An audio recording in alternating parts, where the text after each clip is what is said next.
ప్రేక్షకులకి ఆ లలితాంబిక అమ్మవారి యొక్క అనుగ్రహం పరిపూర్ణంగా కలగాలని మనస్ఫూర్తిగా కోరుకుంటూ, ఈ యొక్క ఆగస్టు మాసంలో ద్వాదశ లగ్నాల వారికి, ద్వాదశ రాసుల వారికి, లగ్నం తెలియని వారి రాశి నుంచి చూసుకోండి ఏ విధంగా ఉండబోతుంది, గ్రహస్థితి ఏ విధంగా ఉంది అని చెప్పి చూసుకున్నట్లయితే మనకి వృషభ రాశిలో గురువు కుజుడు కలిసి ఉన్నారు. ఆ యొక్క కుజుడు 27వ తేదీ నుంచి మిథునంలోకి మారుతున్నాడు. కర్కాటక రాశిలో రవి 17వ తేదీ వరకు ఉండి 17వ తేదీ నుంచి తన ఓన్ హౌస్లోకి వస్తున్నాడు. సింహరాశిలో బుధ శుక్రుడు ఉండి బుధుడు 6వ తేదీ నుంచి వక్రగతి స్టార్ట్ అయ్యి 21వ తేదీ కర్కాటకంలోకి వెళ్తాడు. మరియు శుక్ర భగవానుడు శుక్రుడు 25వ తేదీ కన్యారాశిలోకి ఎంటర్ అవుతున్నాడు. సింహం నుంచి కేతుతో కలుస్తున్నాడు. సో సింహంలో కేతు శుక్రులు 25వ తేదీ నుంచి ఉంటారు. మరియు అదేవిధంగా మీనంలో రాహువు, వక్రించినటువంటి శని మనకి కుంభరాశిలో ఉన్నాడు. ఈ యొక్క గ్రహస్థితిని అనుసరించి ద్వాదశ లగ్నాల వారికి ఏ విధంగా ఉంది, ఏ పరిహార మార్గాలు చేసుకోవాలి, ఏ విషయాల పట్ల జాగ్రత్తగా ఉండాలనేటువంటి విషయం మనం ఇప్పుడు తెలుసుకుందాం. కుంభలగ్నము, కుంభరాశి. కుంభం వారి కనుక చూసుకున్నట్లయితే రాశిలో ఎప్పుడైతే శని యొక్క స్థితి వక్రించుందో ఇది ఒక రకంగా చెప్పాలంటే స్ట్రెస్ను క్లియర్ అవుతుంది. స్ట్రెస్ క్లియర్ అయ్యేటువంటి సమయం. Construction, real estate, counselling related, consultancy related మూలంగా ధనయోగాలు, మీడియేటింగ్ ద్వారా ధనయోగాలు చూపిస్తుంది. కష్టపడి మీరు స్వయం కృషితో ప్రాపర్టీ యోగాన్ని పొందనున్నారు, అందులో ఎటువంటి సందేహం లేదు.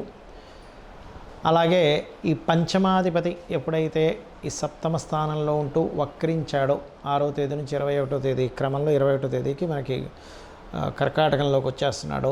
ఇది కొంచెం బంధువర్గాల మూలంగా తల్లిగారితో కొంత వాగ్వివాదాలు, మిస్కమ్యూనికేషన్స్ చూపిస్తున్నాయి.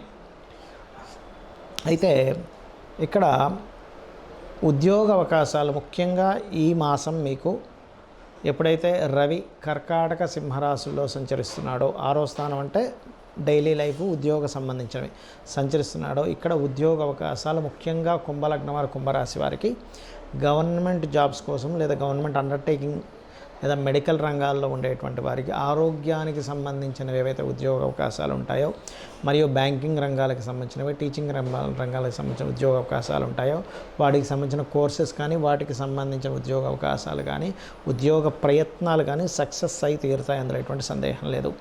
కాకపోతే పూర్వీకుల ఆస్తులకు సంబంధించిన విషయంలో 25వ తేదీ నుంచి కొంత డిస్ప్యూట్స్ వచ్చేటువంటి ఛాన్సెస్ కనిపిస్తున్నాయి. కాకపోతే గతంలో ఉన్నటువంటి స్ట్రెస్ మాత్రం ఖచ్చితంగా శని వక్రగతి వల్ల తగ్గుతుంది, అందులో ఎటువంటి సందేహం లేదు. మరియు మరొక విషయం ఏంటంటే ఇక్కడ 6వ స్థానంలోకి వచ్చినటువంటి బుధుని యొక్క స్థితి ఏమిటి అంటే బిజినెస్ల మూలంగా కొంతవరకు శత్రుత్వాలు ఏర్పడనున్నాయి. బంధువర్గంలో వారితో, మామయ్య, బావమరిది వాళ్ళతో కొంత ఈ 6వ తేదీ నుంచి 21, దాని తర్వాత కూడా కొంత జాగ్రత్తగా ఉండాలి ఈ మాసంలో ముఖ్యంగా. అలాగే మరొక విషయం ఏంటంటే మీరు ఏదైనా బిజినెస్ చేద్దాం అనుకున్నట్లయితే ఆ బిజినెస్కి ఎవరైనా గవర్నమెంట్ వాళ్ళు మీకు కొంతవరకు వారు పార్ట్నర్స్గా రావడానికి అనుకూలమైనటువంటి స్థితి స్పష్టంగా గోచరిస్తుంది. అయితే ఏదైనా ప్రయోగాలు లేనట్లయితే ఏమైనా చూడకోసారి మనం రీసెర్చెస్ చేస్తూ ఉంటాం. ఇటువంటివి 25వ తేదీ నుంచి కొంత చూసుకోవాలి. ఇటువంటివి ఏవైనా సరే చేసేటప్పుడు ముఖ్యంగా అతి ముఖ్యంగా గుర్తుపెట్టుకోండి. ఇక మీరు చేయవలసినటువంటి దేవత ఆరాధన ఏమిటి అని చెప్పి చూసుకున్నట్లయితే నిత్యము విష్ణు సహస్రనామాల యొక్క శ్రవణం చేస్తూ ఉండండి. 4లో అధిక గ్రహాలు అనేటువంటిది సంతానానికి కూడా విదేశీ యోగాలని, విదేశాలకు వెళ్ళి చదువుకోవడానికి అనుకూలిస్తుంది, అక్కడ ఉద్యోగాలకు కూడా అనుకూలిస్తుంది మీ యొక్క సంతానానికి.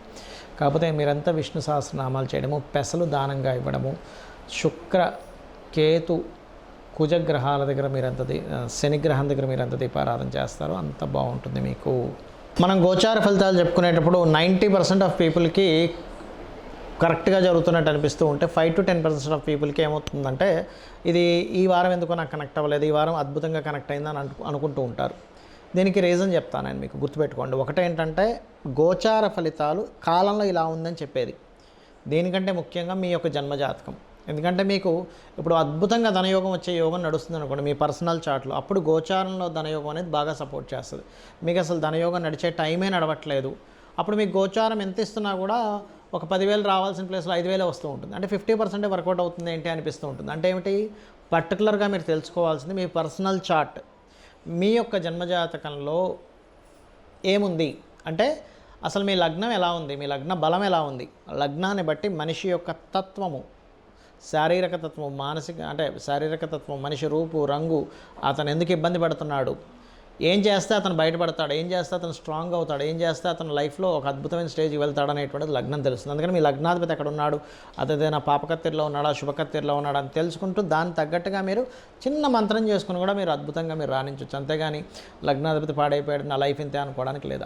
అదేవిధంగా ధనాధిపతి అంటే మీ లగ్నం ఏమైంది, మీ ధనాధిపతి ఎవరు, మీ ధనాన్ని ఇచ్చే కారకుడు ఎవరు, ఏ మార్గాల్లో మీకు ధనయోగం ఉంది, దీని మీద నేను అనేకమైనటువంటి వేల జాతకాలు పరిశీలన చేసి వీళ్ళకి ఎందుకు రాణించట్లేదు, వీళ్ళకి ఎందుకు రాణించింది అని చెప్పని పరాశర మహర్షి శ్లోకాలని వాటిని పరిశీలన చేస్తే వీళ్ళకి ఎందులో అయితే కలిసి వస్తుందో అందులోనే వాళ్ళకి కలిసి రావడం జరిగింది నేను చూసినప్పుడు.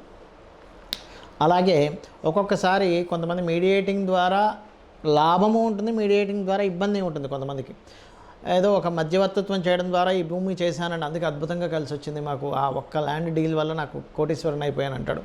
ఇంకొంతమంది మధ్యవర్తిత్వం వెళ్ళడం ద్వారా ఇబ్బంది పడతారు. ఎందుకు, ఆ మధ్యవర్తిత్వానికి కారకుడైన థర్డ్ లార్డ్ పాడవుతాడు. అదేవిధంగా 3వ స్థానం పాడైతే అన్నదమ్ములతో అక్కచెల్లెలతో గొడవలు వస్తూ ఉంటాయి.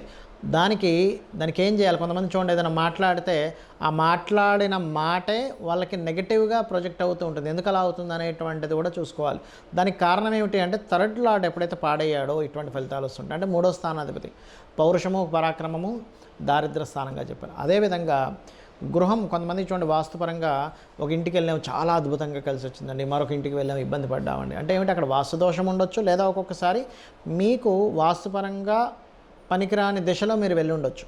కాబట్టి మీ యొక్క జన్మజాతకం ఏం చెప్తుంది, మీ పేరులో ఉండే మొదటక్షరాన్ని తీసుకొని గోచారంలో ఉండేటువంటి గ్రహాలు అట్ ది సేమ్ టైం మీ పేరులో ఉండే మొదటక్షరాన్ని వర్గుతో నిర్ధారణ చేసి ఏ డైరెక్షన్లో ఉండాలి. అదేవిధంగా సంతాన అభివృద్ధి, మీ ప్లాంటరీ పొజిషన్స్ ఎటువంటి ఫలితాలను చూపిస్తున్నాయి, సంతానాన్ని ఏ రకంగా మీరు గైడ్ చేయగలిగితే అభివృద్ధి ఉంటుంది. ముఖ్యంగా అతి ముఖ్యంగా ఇక్కడ ఏంటంటే రుణము, రోగము, శత్రుత్వము ఇవి కలగకూడదని కోరుకుంటూ ఉంటారు ప్రతి ఒక్కరు కూడా. మరి ఈ యొక్క విషయాల నుంచి బయటపడాలంటే మీ ఉపాసనా మంత్రం ఏంటో తెలియాలి, మీరు ఎవరిని ఉపాసించాలో తెలియాలి. సహజంగా మేషము వృషభము అనుకుంటే మేషానికి సూర్యుడు అండి, వృషభానికి విష్ణువు, మిథునానికి అమ్మవారిని చెప్తూ ఉంటాం. కానీ మీ పర్సనల్ చార్ట్లో మీరు ఏ దేవతాదేవి ఉపాసన రోజు ఉదయం పూజ చేసేటప్పుడు ఒక 20 నిమిషాలు 10 నిమిషాలు ఎవరిని మీరు స్మరించుకుంటే, ఎవరికి మీరు నిత్య ఆరాధన చేసుకుంటే ఈ రుణ రోగ శత్రువుల నుంచి బయటపడతారనేటువంటిది మీ జన్మజాతకంలో ఉంటుంది. అలాగే వివాహ సమయం కూడా మీరు ఏ సమయంలో వివాహం చేసుకుంటే మంచిది, 22కా 23 25 వయసులోనా 27 సంవత్సరంలోనా 30వ సంవత్సరంలోనా అని ఒక 5 టైమ్స్ వస్తుంది ప్రతి వ్యక్తికి వివాహ సమయం అనేది. ఆ పర్టికులర్ అంశంలో చాలామంది రాంగ్ టైంలో వివాహం చేసుకోవడం ద్వారా ఇబ్బంది పడుతుంటారు. ఆ రకంగా వివాహ సమయం కానీ, ఇన్వెస్ట్మెంట్స్ కానివ్వండి, లైఫ్లో జరిగేటువంటి టర్నింగ్ పాయింట్స్ కానివ్వండి, మీరు ఉద్యోగం చేస్తే బాగుంటుందా, వ్యాపారం చేస్తే బాగుంటుందా అనేటువంటి అనేకమైన అంశాలు, లేదా విదేశాలకు వెళ్తే బాగుంటుందా అనేటువంటిది మీ పర్సనల్ చార్ట్లో పర్టికులర్గా ఉంటుంది. అయితే ఇక్కడ అందరికీ సందేహం ఏంటంటే మరి ఈ గోచారం ఎందుకు చెప్పుకుంటున్నాము, ప్రతి నెల ఆగస్టు ఫలితాలు అంటారు, సెప్టెంబర్ ఫలితాలు అంటారు, వార ఫలితాలు అంటే ఎందుకు అంటే మీకుండే కండిషన్. అంటే అలాంటి ఇప్పుడు మీరు ఒక దగ్గరికి వెళ్ళాలి, ఈ రూట్లో బాగా ట్రాఫిక్ జామ్ ఉంది అని తెలిసింది, మనం ఏం చేస్తాం, అమ్మో ఆ రూట్లో ట్రాఫిక్ జామ్ ఉంది అయితే ఇంకో రూట్లో వెళ్ళిపోదాం అంటాం. అంటే ఏంటి, ఇన్ఫర్మేషన్ మీకు ముందుగా తెలిసినప్పుడు మనం ఆ రూట్ మార్చుకొని సరైన సమయంలో సరైనటువంటి ప్రదేశానికి వెళ్తాం. అంటే ముందుగా తెలిసేటువంటి ఇన్ఫర్మేషన్ గోచారం ఫలితం అనేటువంటిది. సో ఆ గోచార ఫలితాలు తెలుసుకుంటూ మీ యొక్క జన్మజాతకం తెలుసుకుంటూ జాతకంలో ఏదో దోషం ఉంది నా జీవితం ఇంతే అనుకొని భయపడకుండా అమ్మవారిని నమ్ముకున్నట్లయితే మీ యొక్క జన్మజాతకంలో ఉండేటువంటి దోషాలను అమ్మవారు బ్రహ్మని పిలిచి మరీ మీ యొక్క తలరాతను మారుస్తుందట.